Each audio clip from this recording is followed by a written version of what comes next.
નમસ્કાર મિત્રો, કેમ છો? મજામાં છો ને? અગાઉ આપણે લેસન નંબર 17માં ગરીબી એટલે શું, તેના અર્થ, ગરીબીનું માપન કઈ રીતે થાય, માપન કરવાની રીતો, નિરપેક્ષ ગરીબી અને સાપેક્ષ ગરીબી, ભારતમાં ગરીબીનું વર્ણન, જેમાં ગ્રામીણ ક્ષેત્રે ગરીબો અને શહેરી ક્ષેત્રે ગરીબો વિશે ચર્ચા કર્યા બાદ આજે આપણે ગરીબી ઉદ્ભવવાના કારણો વિશે ચર્ચા કરીશું. તો મિત્રો, આપણે ગરીબીનું વર્ણન તેમાં યુએનડીપી સંયુક્ત રાષ્ટ્ર વિકાસ કાર્યક્રમ યુનાઇટેડ નેશન્સ ડેવલપમેન્ટ પ્રોગ્રામના અહેવાલ પ્રમાણે 2011 અને 12ના વર્ષમાં ભારતમાં 26.93 કરોડ લોકો ગરીબ હતા, એટલે કે 21.92% લોકો ગરીબી રેખા હેઠળ છે.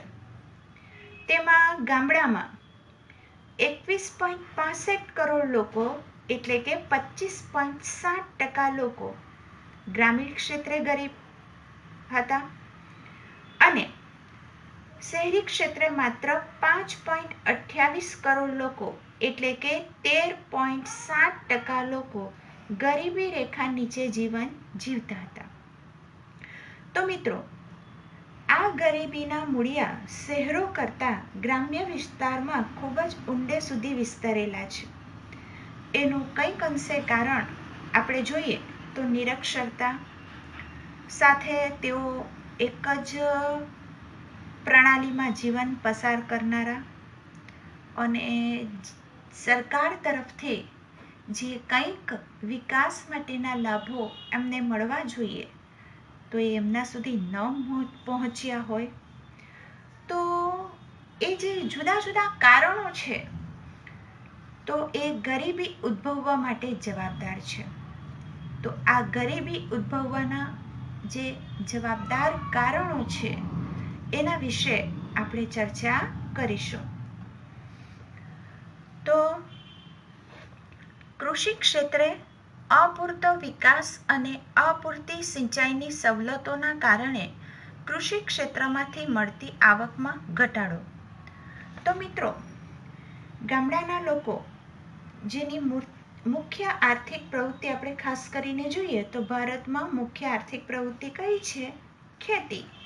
તો ગામના લોકો જે છે એ ગામડાના લોકો એ કૃષિ ક્ષેત્રે રોકાયેલા હોય છે અને કૃષિ ક્ષેત્રે અપૂરતો વિકાસ અને સિંચાઈની અપૂરતી સગવડોને કારણે કૃષિમાંથી તેઓને આવક કેવી મળે છે? ઓછી મળે છે. બીજો મુદ્દો, ખેતી સિવાયના સમયમાં વૈકલ્પિક રોજગારીની તકોનો અભાવ. તો તેઓની મુખ્ય આર્થિક પ્રવૃત્તિ ખેતી હોવાથી માત્ર ખેતી ક્ષેત્રે જ તેઓએ ધ્યાન આપ્યું હોય છે અને બીજી અન્ય કોઈ પ્રવૃત્તિ એટલે કે વૈકલ્પિક રોજગારીની તકોમાં તેઓને અભાવ જોવા મળે છે. એટલે બીજી કોઈ પ્રવૃત્તિ તેઓ શીખી જ નથી હોતી કે જેમાંથી તેઓને આવક પ્રાપ્ત થાય. આગળ, ગ્રામીણ ક્ષેત્રે અન્ય રોજગારીનું નવું જરૂરી જ્ઞાન, શિક્ષણ, કૌશલ્ય કે તાલીમના અભાવને કારણે. તો ગામડામાં માત્ર કૃષિ ક્ષેત્રે તેઓ રોકાયેલા હોવાથી અન્ય જરૂરી રોજગારી જે એનું જ્ઞાન, એનું શિક્ષણ, કૌશલ્ય કે તાલીમનો તેઓમાં અભાવ જોવા મળે છે. આગળ, જ્ઞાતિ પ્રથા તથા રૂઢિઓ, પરંપરાઓને કારણે રીતિ રિવાજો પાછળ ગજા ઉપરાંતના ખર્ચાને કારણે દેવામાં ડૂબે છે. આમ બિન ઉત્પાદકીય ખર્ચામાં વધારો થવાથી. તો ગ્રામીણ વિસ્તારના લોકો જે સામાજિક રીતિ રિવાજો, જ્ઞાતિ પ્રથા તથા રૂઢિઓ, પરંપરાઓમાં તેઓ વધુ ખર્ચ કરે છે, જેને કારણે તેઓ દેવામાં ડૂબે છે. એટલે કે સામાજિક જે સંબંધો છે, પ્રસંગો છે, તેઓ પાછળ તેઓ ખર્ચ કેવો કરે છે? વધારે કરે છે, જેને કારણે દેવું વધી જાય છે. તે ઉપરાંત બિન ઉત્પાદકીય ખર્ચો પણ વધુ કરે છે કે જેમાંથી એમને ઉપજ થવાની જ નથી. એ બધી પાછળ પણ ખર્ચાઓનું પ્રમાણ એમનામાં વધારે જોવા મળે છે. નિરક્ષરતાનું પ્રમાણ વધુ હોવાથી શોષણ અને અન્યાયનો ભોગ બને છે, તેમજ સરકારી યોજનાઓની માહિતીના અભાવે લાભ ઉઠાવી શકતા નથી. તો ગામડામાં રહેતા વ્યક્તિઓ જેઓ વધુ નિરક્ષર હોવાથી તેઓ શોષણ અને અન્યાયના ભોગી બને છે. સાથે સાથે સરકારી યોજનાઓનો તેઓ લાભ પણ લઈ શકતા નથી. આગળ, આર્થિક નીતિઓના ઘડતરમાં છેવાડાના માનવીની જરૂરિયાતો અને તેના આર્થિક હિતોની ઉપેક્ષા થવાથી, કે સરકાર દ્વારા જે આર્થિક નીતિઓ ઘડવામાં આવી છે, જે નીતિઓ ગ્રામીણ વિસ્તારમાં રહેતા લોકોની જરૂરિયાતો અને તેમની આર્થિક હિતોની અવગણના થઈ છે. એટલે કે એમની જરૂરિયાતો માટે એ નીતિઓનો યોગ્ય રીતે ઉપયોગ થયો નથી, અથવા તો તેઓના સુધી એ લાભ પહોંચ્યો નથી. આગળ, રોકડિયા પાકોને પ્રોત્સાહન મળ્યું અને ખાદ્ય પાકોનું ઉત્પાદન ઘટ્યું. અનાજ, કઠોળ વગેરેની અછત સર્જાઈ અને ભાવો વધ્યા, જેથી બે ટંક પૂરતું ભોજન પ્રાપ્ત ન થયું. તો મિત્રો, અહીં આપણે લીટી દોરીશું.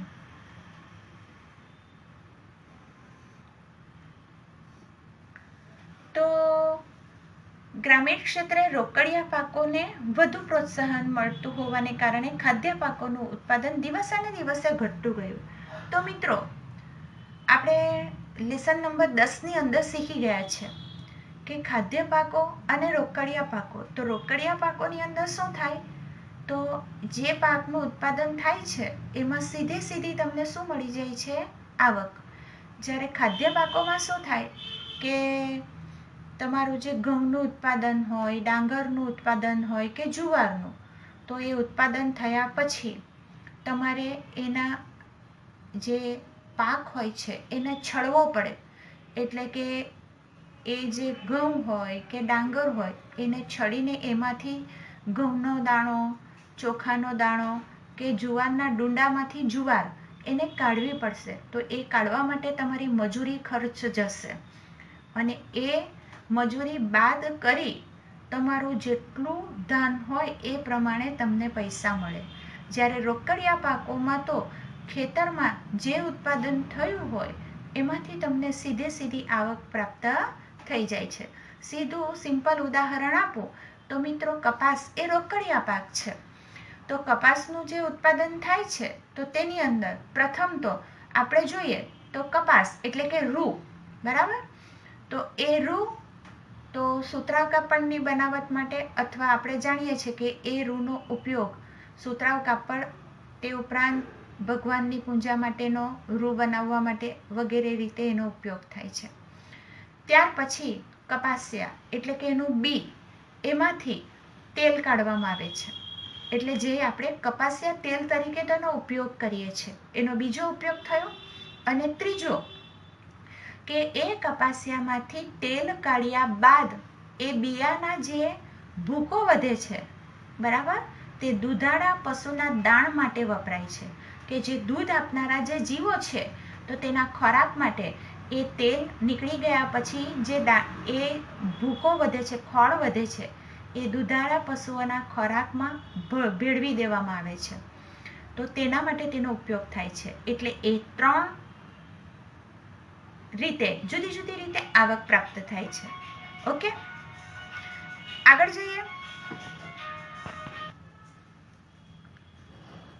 તો મિત્રો, આ રીતે અનાજ, કઠોળ વગેરેની અછત સર્જાય છે અને ઉત્પાદન ઓછું હોવાથી તેના ભાવો વધે છે, જેથી એ 2 ટંક પૂરતું ભોજન પણ તેઓને પ્રાપ્ત થતું નથી. આગળ જઈએ.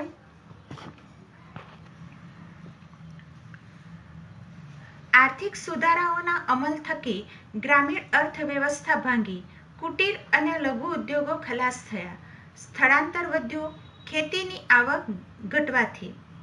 તો દેશની અર્થવ્યવસ્થામાં સુધારો કરવા માટે જે નીતિ ઘડવામાં આવી, પણ તેનાથી ગ્રામીણ અર્થવ્યવસ્થા પડી ભાંગી, જેમાં કુટીર અને લઘુ ઉદ્યોગો પણ ખલાસ થઈ ગયા.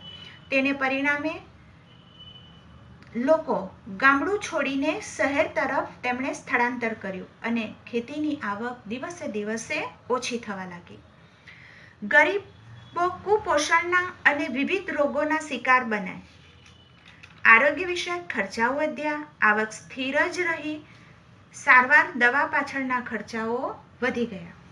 તો મિત્રો, ગરીબો જે છે, જેમને 2 ટંકનું ભોજન પણ નથી મળતું અને જે મળે છે તે પોષક તત્વ વિનાનું મળે છે. સાથે સાથે ગ્રામીણ વિસ્તારના લોકો જેઓ નિરક્ષર છે, એ નિરક્ષર હોવાથી તેઓ યોગ્ય પોષણયુક્ત આહાર લેતા ન હોવાથી કુપોષણને કારણે અને રોગોના ભોગી બને છે. તેથી આરોગ્ય વિષયક ખર્ચાઓ વધે છે, તેઓના દવાઓ પાછળ ખર્ચો વધે છે અને આ બધા જ ખર્ચાને તેઓ પહોંચી વળતા નથી અને તે સાથે સાથે તેઓની આવક પણ સ્થિર નથી, કારણ કે તેઓ ગરીબ છે. સાથે સાથે તેઓ મજૂર વર્ગનું કામ કરે છે, એટલે કોઈક દિવસ તેમને આવક મળે અને કોઈક દિવસ તેમને આવક ન પણ મળે, એટલે તેઓની આવક સ્થિર હોતી નથી. ટેકનોલોજીમાં ફેરફાર આવતા પરંપરાગત વ્યવસાયો, કુટીર ઉદ્યોગો પડી ભાંગ્યા તથા સ્થાનિક બજારો બંધ થતા બેકારીમાં વધારો થયો. તો સમયની સાથે ટેકનોલોજીમાં ફેરફાર થતા તેઓ નવી ટેકનોલોજી શીખી શકતા નથી. પરંપરાગત વ્યવસાયોમાં રોકાયેલા હોય છે એને કારણે સાથે ગામડામાં કુટીર ઉદ્યોગો પડી ભાંગ્યા અને સ્થાનિક બજારો બંધ થઈ ગયા અને બેકારીમાં પણ શું જોવા મળે છે? વધારો જોવા મળે છે. કારણ કે સમયની સાથે જે નવી ટેકનોલોજી આવે છે એ નવી ટેકનોલોજી તેઓ શીખી શકતા નથી અને વંશ પરંપરાગત એક જ વ્યવસાયોમાં તેઓ રોકાયેલા હોય છે. સાથે સાથે ગામડાના કુટીર ઉદ્યોગોને પણ પડી ભાંગે છે, એટલે કુટીર ઉદ્યોગોમાં જે બનતી વસ્તુઓ જે છે એ બનતી વસ્તુઓ એ માર્કેટમાં એ વેચાતી નથી, કારણ કે સ્થાનિક બજારોનો શું જોવા મળે છે? અભાવ જોવા મળે છે. પરિણામે બેકારી વધે છે. લાસ્ટ પોઈન્ટ, વસ્તી વૃદ્ધિ દર વધ્યો, મૃત્યુ દર ઘટ્યો, સરેરાશ આયુષ્યમાં વધારો થયો, શ્રમની કુલ માંગ કરતાં શ્રમનો પુરવઠો વધ્યો, બેકારી વધી. બીજી બાજુ તેમની જીવન જરૂરિયાતની વસ્તુઓની માંગ સામે ઉત્પાદન ઘટતા ભાવો વધ્યા, ખરીદ શક્તિમાં ઘટાડો થયો, જીવન ધોરણ કઠાળ્યું, અંતે ગરીબાઈમાં વધારો થયો. તો મિત્રો, આ વ્યક્તિઓ ગરીબ હોવાથી તેઓમાં કુટુંબના સભ્યોનું પ્રમાણ પણ વધારે, તેથી વસ્તી વૃદ્ધિનો દર વધ્યો અને મૃત્યુ દર ઘટ્યો, સરેરાશ આયુષ્યમાં વધારો થયો, શ્રમની કુલ માંગ કરતાં શ્રમનો પુરવઠો વધ્યો, તેને પરિણામે બેકારી વધી. બીજી તરફ તેમની જીવન જરૂરિયાતની વસ્તુઓની માંગ સામે પુરવઠો ખૂટે છે, એટલે કે વસ્તુની અછત બોલાય છે. જે વસ્તુ મળે છે એ મોંઘા ભાવે મળે છે અને એ ઊંચા ભાવની વસ્તુઓ ખરીદવા માટે તેઓ શક્તિશાળી હોતા નથી. પરિણામે તેઓ પોતાની જીવન જરૂરિયાતની વસ્તુઓ ખરીદતા ન હોવાને કારણે તેમનું જીવન ધોરણ નબળું પડે છે અને અંતે તેઓ ગરીબી હેઠળ આવે છે, એટલે કે તેમની ગરીબાઈમાં વધારો જોવા મળે છે. તો મિત્રો, ગરીબી ઉદ્ભવવાના આ આપણે કારણોની ચર્ચા કરી. તો આ ગરીબી ઉદ્ભવવાના કારણોની ચર્ચા કર્યા બાદ સરકારે આ ગરીબીને દૂર કરવા માટે જે પગલાઓ ભર્યા છે, તો એ પગલાઓ વિશે હવે આપણે ચર્ચા કરીશું. તો હવે ગરીબી નિવારણની વ્યૂહરચનાઓ વિશે આપણે ચર્ચા કરીશું. તો ગરીબીનું વિષ ચક્ર ભારતમાં પકડ જમાવી રહ્યું છે, એ માટેના મુખ્ય કારણોની સંક્ષિપ્તમાં સમજ કેળવીએ છીએ. તેના આધારે ભારતમાં ગરીબીને ઘટાડવામાં કેવા પ્રકારની વ્યૂહરચના અપનાવવી જોઈએ તે સમજવું સરળ થઈ પડશે. તો મિત્રો, આ ગરીબીનું વિષ ચક્ર ભારતમાં પકડ જમાવી રહ્યું છે. તો આ ગરીબી ઉદ્ભવવાના કારણોની ચર્ચા કર્યા બાદ હવે ગરીબી દૂર કરવાના ઉપાયો વિશે આપણે ચર્ચા કરીશું. તો મિત્રો, પ્રથમ પંચવર્ષીય યોજના બાદ આપણે જોઈએ તો અત્યાર સુધીમાં 11મી પંચવર્ષીય યોજના પૂરી થઈ ગઈ છે. ત્યાં સુધીમાં ભારતીય અર્થતંત્રમાં વિકાસની રણનીતિમાં અને કાર્ય યોજનાઓમાં ગ્રામીણ ક્ષેત્રની કરવામાં આવેલી ઉપેક્ષા મુખ્યત્વે જવાબદાર છે. તો મિત્રો, પ્રથમ પંચવર્ષીય યોજના 1950માં અમલમાં આવી અને ત્યારબાદ અત્યાર સુધીમાં 11 પંચવર્ષીય યોજનાઓ પૂરી થઈ ચૂકી છે. ત્યાં સુધીમાં ભારતીય અર્થતંત્રમાં વિકાસ માટેની નીતિઓ અને વિવિધ કાર્યક્રમ યોજનાઓમાં ગ્રામીણ ક્ષેત્રે કરવામાં આવેલ અવગણના એ મુખ્ય જવાબદાર છે. કે વિકાસ કરવો હોય તો શહેરનો જ વિકાસ થવો જોઈએ, ગામડાનો વિકાસ કરવાનો કોઈ ફાયદો નથી, એવી ગામડા માટે અવગણના કરવામાં આવી છે. આગળ જોઈએ તો ભારતીય અર્થતંત્રનું સુવર્ણ શિખર ભલે ને શહેરોમાં હોય, પરંતુ તેના મૂળિયા તો ગામડામાં જ છે. ગામડું જ ભારતીય અર્થતંત્રનું હૃદય છે. તેથી તેને ધબકતું અને સમૃદ્ધ રાખવા માટે અંદાજપત્રમાંથી મોટો હિસ્સો ગ્રામોદ્ધાર પાછળ ખર્ચવો જોઈતો હતો. તો મિત્રો, પ્રથમ તો આપણે અહીં લીટી દોરીશું. ઓકે, અહીં પણ આપણે લીટી દોરીશું. તો ભારતીય અર્થતંત્રનું સુવર્ણ શિખર ભલે ને શહેર હોય કે અર્થતંત્રને ધમધમતું રાખવા માટે જો મુખ્ય જવાબદાર હોય તો એક શહેર છે. અને શહેર દ્વારા જ શહેરમાં જેટલો વિકાસ થાય અને લોકોના વિકાસ માટેની જેટલી તકોનું સર્જન થાય છે, ઉદ્યોગોનો વિકાસ થાય છે, તો એનાથી દેશનું અર્થતંત્ર ઊંચું આવે છે. પણ તેના મૂળિયા તો ગામડામાં જ છે. કારણ કે દેશના વિકાસની શરૂઆત તો ગામથી જ થાય છે. તેથી જ ગામડું જ ભારતીય અર્થતંત્રનું હૃદય હોવાથી તેને ધબકતું અને સમૃદ્ધ રાખવા માટે ભારતીય અર્થતંત્રના અંદાજપત્રમાંથી એક મોટો હિસ્સો ગામના વિકાસ પાછળ ખર્ચવો જોઈતો હતો. તે થયો નહીં. તો મિત્રો, આપણે જોઈએ, કારણ કે શહેરમાં ભલે સુખ સુવિધાની સગવડો હોય, ઉદ્યોગ ધંધાઓ ચાલતા હોય, પરંતુ એ ઉદ્યોગ માટે જોઈતો કાચો જથ્થો આપણને કોણ પૂરો પાડે છે? કૃષિ. અને કૃષિ એટલે કે ખેતી એ મુખ્ય વ્યવસાય, એ પ્રવૃત્તિમાં રોકાયેલા લોકો સૌથી વધારે ક્યાં રહે છે? તો ગામમાં રહે છે. આગળ જઈએ. ભારતનો સાચો આર્થિક વિકાસ, સામાજિક વિકાસ અને સાંસ્કૃતિક વિકાસ ગામડાઓના વિકાસ દ્વારા જ શક્ય છે. તેથી હવે વર્તમાન સરકારે ગ્રામોદયથી ભારત ઉદયના કાર્યક્રમ દ્વારા ગ્રામોદ્ધાર થકી દેશોદ્ધારના મૂળ વિચારને અમલમાં મૂકીને કેન્દ્ર અને રાજ્ય સરકારોએ ગરીબી નિર્મૂલન માટે ગ્રામીણ ક્ષેત્રે માળખાગત સુવિધાઓ, કૃષિ ક્ષેત્રનો વિકાસ અને ગૃહ ઉદ્યોગ, કુટીર ઉદ્યોગ, લઘુ ઉદ્યોગનો વિકાસ પર વિશેષ ભાર આપીને અનેક નવી યોજનાઓ અને કાર્યક્રમો અમલમાં મૂક્યા છે. એના દ્વારા રોજગારીની તકો સર્જાશે, પરિણામે આવક વધતા ગરીબી ઘટશે.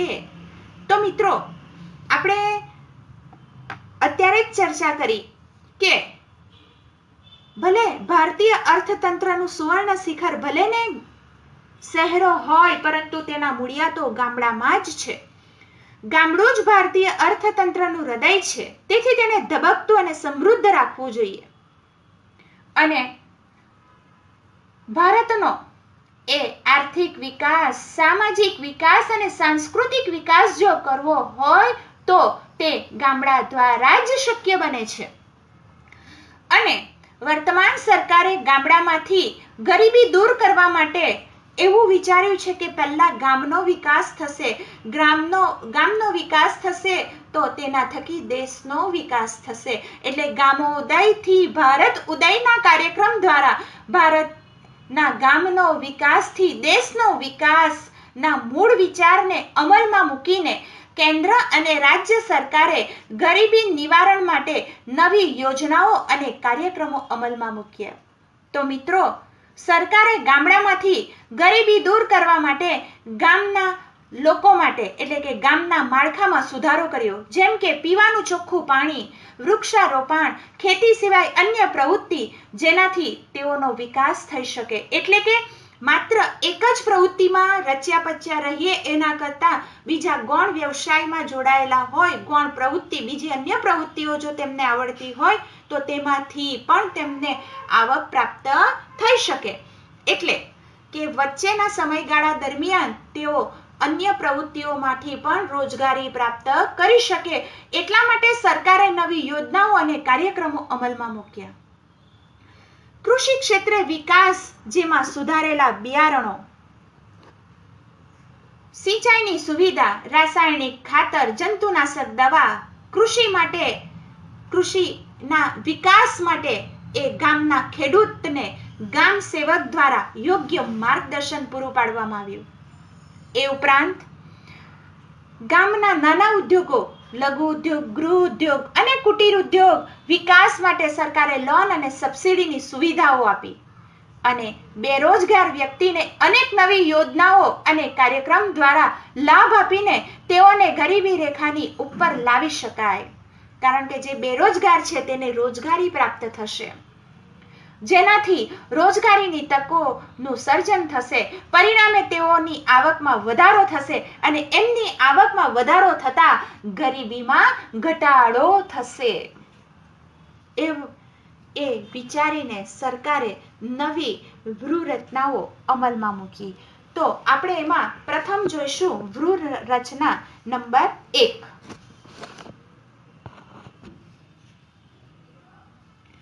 વ્યૂહરચના નંબર 1 માં આઝાદી પછીના વર્ષોમાં આયોજનમાં ગરીબી હટાવોના સૂત્ર સાથે જે તે સરકારે મોટા પાયાના અને ભારે અને ચાવીરૂપ ઉદ્યોગોના વિકાસ પર વિશેષ જોક આપ્યો હતો. તેના વિકાસ માટે અનેક પ્રોત્સાહનો આપ્યા, જેથી શહેરો વિકસે અને બીજી બાજુ ગ્રામીણ ક્ષેત્રે હરિયાળી ક્રાંતિના લક્ષ્ય સાથે જમીધારા સુધારણાના કાર્યક્રમના અમલ પૈકી ખેતી ક્ષેત્રના નો વિકાસ સાધીને દેશમાં ઉત્પાદનમાં વધારો થશે. તો મિત્રો, ઈસવીસન 1947ની આઝાદી પછીના વર્ષમાં નવી પંચવર્ષીય યોજનાઓ દ્વારા ગરીબી દૂર કરવાના સૂત્ર સાથે એટલે કે ગરીબી હટાવોના સૂત્ર સાથે જે તે સરકાર સત્તા ઉપર આવી. તેમણે શહેરમાં મોટા પાયાના અને ભારે ચાવીરૂપ ઉદ્યોગોના વિકાસ ઉપર વિશેષ ભાર આપ્યો. તેના વિકાસ માટે જુદી જુદી રીતે પ્રોત્સાહન નીતિઓ અમલમાં મૂકી એટલે કે પ્રોત્સાહનો આપ્યા, જેથી શહેરનો વિકાસ થઈ શકે. તો બીજી તરફ સરકારે ગામડામાં કૃષિ ક્ષેત્રે હરિયાળી ક્રાંતિના ધ્યેયને સિદ્ધ કરવા માટે જમીધારા સુધારણાના કાર્યક્રમ અમલ સાથે ખેતીના પાકમાં વધારો થાય અને એ ખેતીના પાકમાં વધારો થાય ને દેશમાં ઉત્પાદનમાં વધારો થાય અને ઉત્પાદનમાં વધારો થાય તો નવા ઉદ્યોગ ધંધા ખુલે, જેથી રોજગારી વધે અને રોજગારી વધતા લોકોની આવકમાં વધારો થાય અને આવકમાં વધારો થતા લોકોની ગરીબીની સ્થિતિમાં સુધારો થાય. અગાઉ જઈએ આગળ. તો રોજગારીની તકોનું સર્જન થશે અને રોજગારી વધશે અને તેમની આવક વધતા તેની આવક વધતા ગરીબીની સ્થિતિ સુધરશે. તો અત્યારે જ આપણે જે ચર્ચા કરી કે ખેતીના પાકમાં વધારો થાય તો દેશના ઉત્પાદનમાં વધારો થાય. ઉત્પાદનમાં વધારો થાય તો નવા એ જે કૃષિમાંથી પ્રાપ્ત થતો જે કાચો જથ્થો છે એ કાચો જથ્થો શાના માટે ઉપયોગી છે? તો ઉદ્યોગ ધંધા માટે. બરાબર? તો એ નવા ઉદ્યોગ ધંધા ખુલે જેથી રોજગારી વધતા લોકોની આવકમાં વધારો થાય અને આવકમાં વધારો થાય તો ગરીબોની સ્થિતિમાં સુધારો થાય. ઓકે, આગળ જઈએ. ઉદ્યોગોના વિકાસમાંથી ઉદ્યોગ માલિકોને મળતા આર્થિક લાભો ઉદ્યોગ માલિકો, ધનિક ખેડૂત કે જમીનદારો જેવા ધનિક વર્ગોને મળતી આવકનો વધારાનો લાભ ક્રમશઃ ગરીબો સુધી વિસ્તરશે અને તેથી ગરીબોની સંખ્યા ઘટશે. પરંતુ આ બૃહાત્મક આશાવાદ ઠગારો નીવડ્યો. દેશમાં આર્થિક વિકાસની ગતિ ધીમી પડી. કે નવા ઉદ્યોગોના વિકાસ થતા ઉદ્યોગોના માલિકોને જે લાભ મળશે એ આર્થિક લાભ એ ઉદ્યોગોના માલિકોને મળતો જે આર્થિક લાભ છે એ ઉદ્યોગોના માલિક, પૈસાદાર ખેડૂતો, જમીનદારો જેવા ધનિક વર્ગોને મળતી આવકનો વધારાનો લાભ એ ગરીબો સુધી પહોંચશે. એવું સરકારને આશા હતી કે જે ઉદ્યોગોમાંથી જે નફો પ્રાપ્ત થાય છે એ ધનિક વર્ગ એટલે કે ઉદ્યોગોના માલિકોને મળતો જે નફો છે એ નફો એ ઉદ્યોગોમાં કામ કરતા કારીગર વર્ગને સુધી એ લાભ પહોંચશે. પરંતુ એ લાભ પહોંચ્યો નહીં અને ગરીબોની સંખ્યા ઘટશે. કારણ કે જો એ લાભ એમને મળશે, એ લાભ જો એમને મળશે તો એમનું જીવન ધોરણ ઉપર આવશે અને એ ગરીબી રેખાની ઉપર આવશે. તો પરંતુ એ લાભ એમના સુધી ન પહોંચતા ગરીબોની સંખ્યામાં ઘટાડો થયો નહીં. પરંતુ આ સરકારનો જે આશાવાદ હતો એ નિષ્ફળ ગયો અને દેશમાં આર્થિક વિકાસની ગતિ ધીમી પડી. મંદ આર્થિક વિકાસની સાથે આવકની અન્યાયી અને અસમાન વહેંચણી થતા આવક અને સંપત્તિનું કેન્દ્રીકરણ સમાજના ટોચના અમુક ધનિકોના હાથમાં જ રહ્યું. આમ આર્થિક વિકાસના લાભોનું વિસ્તરણ ન થતા ગરીબોની સ્થિતિમાં કોઈ સુધારો ન થયો. આવકની અસમાન વહેંચણી થતા ધનિકો વધુ ધનિક બન્યા, ગરીબો વધુ ગરીબ બન્યા. કે દેશમાં વિકાસની ગતિ મંદ થતા આવકની અન્યાયી અને અસમાન વહેંચણી થતા જે કંઈક ઉદ્યોગોના વિકાસનો લાભ ગરીબો સુધી પહોંચવો જોઈએ તેના કરતા માત્ર ને માત્ર અમુક ધનિક વર્ગના હાથમાં જ એ લાભ રહ્યો. આથી દેશના આર્થિક વિકાસના લાભોનું વિસ્તરણ ન થતા કે લાભ ઉદ્યોગોના માલિક પછી ઉદ્યોગોના કર્મચારી, ઉદ્યોગોમાં કામ કરતા કર્મચારી અને કર્મચારી પરથી એ અન્ય સુધી એ લાભનું વિસ્તરણ થવું જોઈએ. પરંતુ એ વિસ્તરણ ન થતા ગરીબોની પરિસ્થિતિમાં કોઈ સુધારો થયો નહીં અને જે કંઈક ઉદ્યોગોનો લાભ હતો, નફો હતો, એ માત્ર ને માત્ર ધનિક વર્ગના હાથમાં જ રહ્યો. એટલે આવકની જે અસમાન વહેંચણી હતી એ આવકની અસમાન વહેંચણી થતા ધનિક વર્ગ વધુ ને વધુ ધનિક બન્યો અને તે લાભ ગરીબો સુધી ન જતા, ન પહોંચતા ગરીબ વર્ગ વધુ ને વધુ ગરીબ બન્યા. તો મિત્રો, આપણે અહીં જે ગરીબી દૂર કરવા, ગરીબી નિવારણ માટે, ગરીબી ઘટાડવા માટેના જે સરકારના પ્રયાસો હતા એ પ્રયાસોમાં પ્રયાસ નંબર 1ની આપણે આજે ચર્ચા કરી. તો તેમાં ફરી તમે 2 માર્ક્સના પ્રશ્નોનો જવાબ શીખી લીધો છે.